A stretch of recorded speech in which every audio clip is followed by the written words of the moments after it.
Question number 6, question number 6 कहता है most of the oxides of metal when react with acid form.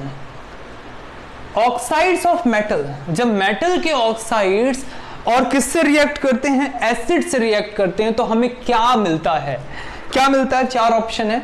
First A is base, second is acid, third is salt and fourth is either A और B. Means या तो acid मिल जाएगा या तो base मिल जाएगा, तो कुछ भी मिल जाएगा, ऐसा कुछ भी थोड़ी होता है। साइंस सारा सब कुछ कैलकुलेशन एंड एक्सपेरिमेंट्स पे काम करता है। एक्सपेरिमेंट किया हुआ है इस काम में, याद कीजिए कहाँ पे किया हुआ है एक्सपेरिमेंट। मेटेलिक ऑक्साइड जो होते हैं वो सॉल्ट हमें बना करके देते हैं, ये एक्सपेरिमेंट हमने कर रखा है, इस वीडियो को हम देखते हैं यहाँ पे, ठीक है। So you all can see here what is happening, that you have a test tube, you have the copper and you also have some acid, that is HCl, okay, and when you react it, what you are getting, see closely, all this titration and everything, okay, what is happening? Slowly the green color you are getting, and that green color, students, that green color is nothing but your salt, okay, copper salt है ये, copper chloride आपका ये form करने वाला है। तो copper chloride जो है वो क्या है, एक सॉल्ट है। तो इससे क्या समझ में आ रहा है आपको कि जब कभी भी कोई भी एसिड किससे रिएक्ट करता है, ऑक्साइड से रिएक्ट करता है, तो क्या मिलता है आपको, सॉल्ट मिलता है। तो इसका ऑप्शन क्या होगा, the option of this will be C, C is the answer of this. C क्या है, सी इज सॉल्ट। इसका रिएक्शन आप लोग देख लीजिए, यहाँ पे लिखा हुआ है ना, रिएक्शन भी देख सकते हैं आप। क्वेश्चन नंबर 6 के बाद चलते हैं क्वेश्चन नंबर 7 की तरफ, एंड क्वेश्चन नंबर 7 भी बहुत शानदार सा क्वेश्चन है। 7, generally when certain metals react with acid they release which gas. Means metal react with acid, metal react with acid क्या फॉर्म करता है? मेटल में हमने लिया था जिंक ग्रेन्युल्स, फिर से वही फोटो, जिंक ग्रेन्युल्स में क्या किया था, एसिड HCl ऐड कर दिया था, क्या मिला था हमें, H2 गैस जो है वो रिलीज हो गई थी। तो इसका आंसर क्या होगा, option C, hydrogen gas. Hydrogen gas इसका आंसर होगा, ठीक है स्टूडेंट्स। नेक्स्ट क्वेश्चन में चलते हैं अपन, क्वेश्चन नंबर 8 में, और which one of the given form when sodium hydrogen carbonate reacts with hydrochloric acid. Sodium hydrogen carbonate, इसका फॉर्मूला आप लोगों को पता है, सोडियम हाइड्रोजन कार्बोनेट। जब ये HCl से रिएक्ट करता है तो क्या होता है? तो हमने पढ़ाई की है कि मेटल कार्बोनेट्स जो होते हैं जब कभी भी एसिड से रिएक्ट करते हैं इसी चैप्टर में, तो क्या फॉर्म करते हैं, तो इसी को फॉर्म कराते हैं NaCl। फर्स्ट प्रोडक्ट बनेगा इसका NaCl, सेकेंड प्रोडक्ट क्या बनेगा आपका, CO2 बन जाएगा, एंड थर्ड प्रोडक्ट क्या बन जाएगा आपका, H2O। ये 3 आपके प्रोडक्ट साइड में मिलने वाले हैं, NaCl, CO2 and H2O। So there are 4 options, number 1 sodium chloride, number 2 carbon dioxide, number 3 water and number 4 all of the above. तो ऑप्शन क्या होगा, डी, NaCl भी है, CO2 भी है एंड H2O भी है। Is that clear? Is that clear all of you? Good.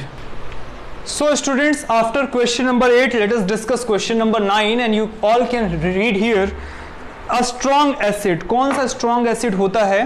यहाँ पे कुछ options लिखे हुए हैं, देखिए पहला option है कि जो completely water में ionize हो जाएगा, दूसरा कह रहा है कि partially ionize होगा, तीसरा कह रहा है कि do not ionize at water, and fourth कह रहा है all of these। तो ये तो हो ही नहीं सकता all of these, मतलब सब कैसे हो सकता है कि मतलब किसी चीज़ को, अब आपने सेब को काटा तो सेब कट भी गया, नहीं भी कटा, बारीक भी कट गया, मतलब कुछ ना कुछ एक होगा ना उसमें। वैसे इसमें भी 3-4 ऑप्शन ऐसे कुछ भी दे दिया है, तो डी ऑप्शन का तो हम विरोध करते हैं, ये तो होगा ही नहीं। 3 ऑप्शन है हमारे पास। लेट अस डिस्कस एसिड कैसे होते हैं और स्ट्रॉन्ग। आज हम यहाँ पे क्वेश्चन आ गया है, इससे हम और भी कुछ कॉन्सेप्ट्स आपके ओपन कर देते हैं। 2 टाइप के एसिड्स होते हैं, strong acid and weak acid. Weak acid, strong acid जो होते हैं ना, वैसे ही स्ट्रॉन्ग बेस भी होते हैं। और वीक एसिड होते हैं वैसे वीक बेसिस भी होते हैं, ठीक है। तो यहां पे कुछ एग्जांपल्स देखिए आप, कुछ स्ट्रॉन्ग एसिड्स के मैं एग्जांपल दे रहा हूं। पहला एग्जांपल आ गया आपके सामने HCl hydrochloric, second HNO3 nitric acid, third H2SO4 sulphuric acid, फिर HBr है ना hydrogen bromide, and then HI hydrogen iodide. ये जो एसिड्स 5 है ना, ये बेसिकली कौन से एसिड होते हैं? स्ट्रॉन्ग एसिड्स में आते हैं। हम अगर स्ट्रॉन्ग बेसिस की बात करें तो ये होते हैं जैसे sodium NaOH sodium hydroxide, and second KOH potassium hydroxide. ये जो होते हैं ना, ये बड़े कैसे होते हैं ये? They are very much strong bases. इसके बाद वीक एसिड की अगर मैं बात करता हूं तो ये वीक एसिड कुछ होते हैं, जैसे कि आप बात कर लो अगर वीक एसिड्स की, HCOOH जिसको आप कह सकते हो फॉर्मिक एसिड का फॉर्मूला है। ये कौन सा फॉर्मूला? फॉर्मिक एसिड का फॉर्मूला है। फिर HNO2 ना नाइट्रस एसिड, ये क्या होता है? वीक में होता है, nitric strong, nitrous weak. HF hydrogen fluoride, and H2S hydrogen sulphide. ये सारे कैसे हो गए? वीक एसिड हो गए। कौन से एसिड हो गए? Weak acid. और अगर हम बात करें वीक बेसिस की तो बहुत ज्यादा एग्जांपल नहीं है इसका एग्जांपल है अमोनियम हाइड्रोक्साइड। इसका फॉर्मूला होता है NH4OH, अमोनियम हाइड्रोक्साइड NH4OH। तो ये कैसे हो गए? Weak bases. अब चलते हैं क्वेश्चन पे वापस। तो कभी भी आप बीकर लेंगे, उस बीकर में अगर आप HCl डाल देते हैं, हाइड्रोक्लोरिक एसिड डाल देते हैं, तो वो आयोनाइज हो जाता है कंप्लीटली। H+Cl- आयन में वो आयोनाइज हो जाता है, ठीक है, कंप्लीटली आयोनाइज हो जाता है। तो एसिड कंप्लीटली आयोनाइज हो जाते हैं, देख पा रहे हैं आप लोग। और जब बेसिस होते हैं, वो बेसिस जो स्ट्रॉन्ग बेसिस होते हैं, स्ट्रॉन्ग एसिड जैसा अभी मैंने HCl के साथ बताया, और स्ट्रॉन्ग बेस जैसा कि NaOH है, तो ये भी कैसा हो जाएगा? Na++OH-। कंप्लीटली वाटर में ये आयोनाइज हो जाते हैं, डिसॉल्व हो जाते हैं, कंप्लीटली हो जाते हैं, ठीक है। बट बात रही weak acids and weak bases की, तो ये कंप्लीटली नहीं होते हैं, देख पा रहे हैं आप लोग। ये आयोनाइज नहीं होते हैं कंप्लीटली, ये पार्शियली आयोनाइज होते हैं। कैसे होते हैं? पार्शियली आयोनाइज होते हैं, ठीक है। आपको समझ में आ रहा होगा पार्शियली इनका आयोनाइजेशन होता है। या फिर इसका एग्जांपल ले लेते हैं, CH3COOH का एग्जांपल लेते हैं हम। तो ये क्या होते हैं?